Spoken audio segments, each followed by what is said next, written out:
All set? Yes. From Delaware, Vince Wilson. Thank you.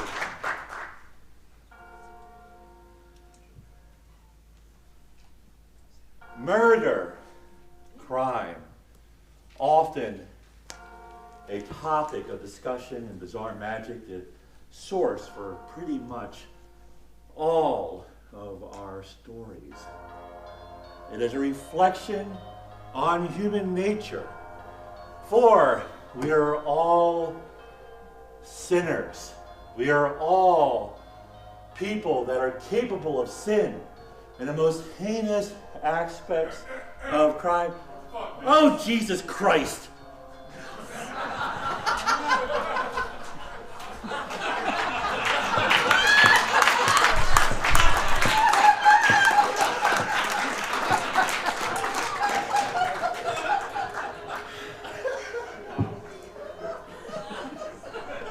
That guy always causing trouble with me, I swear to God.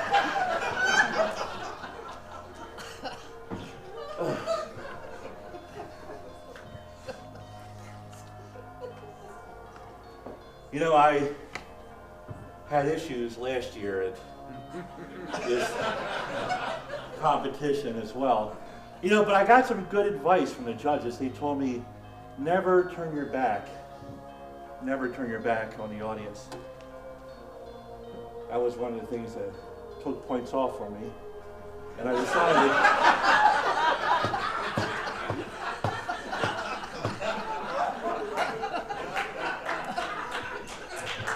that I was never going to let that happen again.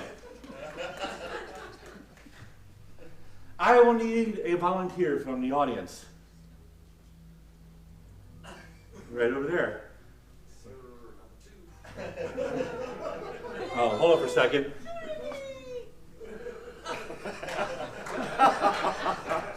No protection. No protection. Oh, no protection needed. Good. Thank you for volunteering. Okay, so are you familiar with the nutshell studies? No. Oh, you're not. I don't know why people are laughing. It's a real thing that happened. The nutshell studies, according to this issue of Forensics magazine from 2016, they were started by Frances Glesser Lee. She was a woman who was very invested in solving unsolved mysteries, murder in particular, and she created 19, actually 20 dioramas. 19 they still exist today, the 20th has long been missing. And I have a reproduction that I made myself, not as skilled as hers, of course, of that 20th study. It is the murder of a Mr. Parker, who was found under mysterious circumstances. The murder was never solved, but there were 3 suspects. Mrs. Parker, right there in the middle.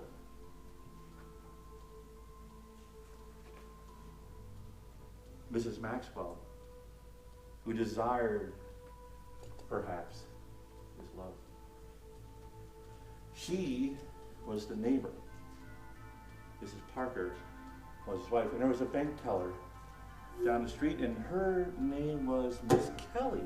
She was a spinster, getting up there in the age and not married. That's at least what they called her back then.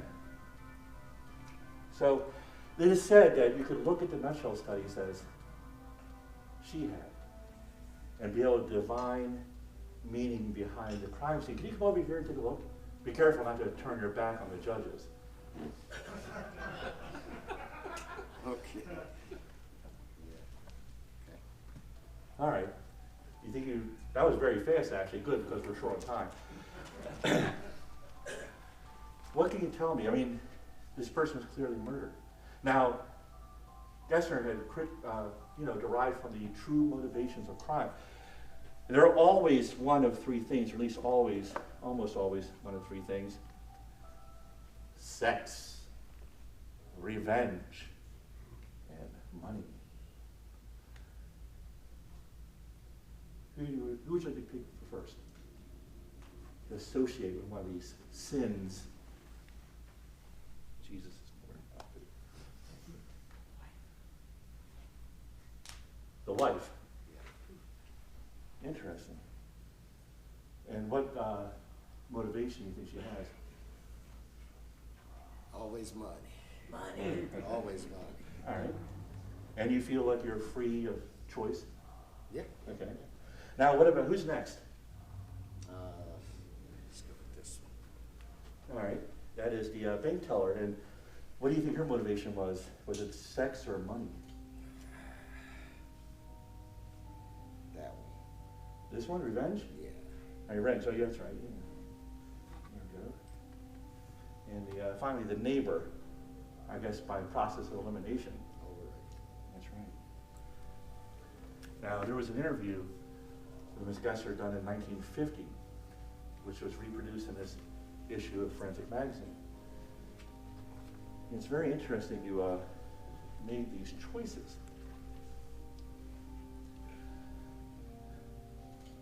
Could you read this paragraph here? You can see it's a straightforward article. There's no gimmicks or anything like that. This is from University of Delaware, actually.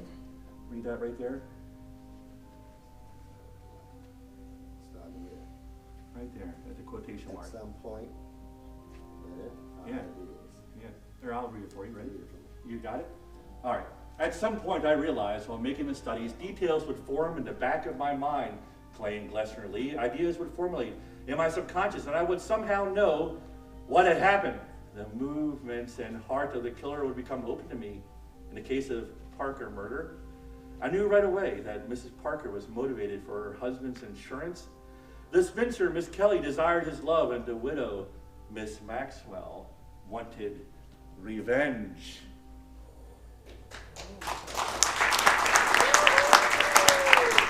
Now, that covers her murders, but how does it cover who's the killer? Who is the killer, Harry?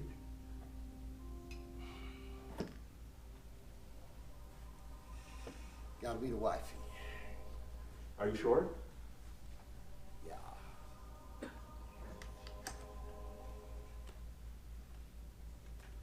Always the wife.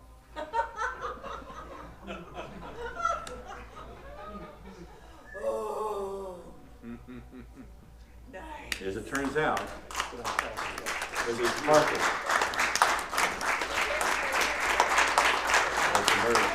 Hold on, Harry. I got one more thing for you. How much time do I have left? You're at 7 minutes and 34 Fantastic. seconds. Thank you. I would like you to go in the audience Okay. and find 5 members and have them get together. Maybe just go to one table. And I want them to mix those bags up with those cards. Vince, you've got 2 minutes left. 2 minutes left. All right, hurry Got up. time?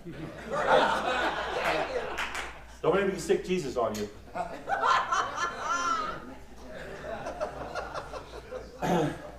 The Axeman murder of New Orleans. The Axeman murder of New Orleans was a notorious serial killer of the early 20th century. Put one in every bag. Yes, one in each bag. Mix it up as much as you want. There was a famous legend that the Axeman had written a letter to the local press. He was killing Italian immigrants. Watch out, Sebastian. He was killing Italian immigrants. Because I know that Sebastian's Italian. That was just a little joke. He was killing Italian immigrants. He would break into the house through the base of the door. And he would squeak inside. And one day he wrote a letter to the local press saying that he would not do that if he played jazz music. There was a family on the outskirts of town that was very poor. And they heard a knocking on his outside door. They didn't have the money to go into town and pay for jazz, but they had a broken music box, which I only have time to show a few people, so this is all they had. But it was broken, it was missing the wheel that allowed it to spin. Perhaps it will help them fend off the Axemen as they cowered in the attic above. If he just could play some jazz music for him, he would leave them alone. first choice, not bad. And as you can see, out of the 3 homes he could have visited,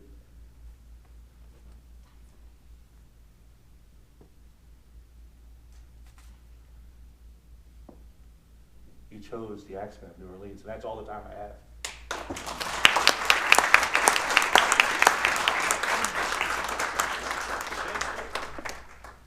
Vince Wilson.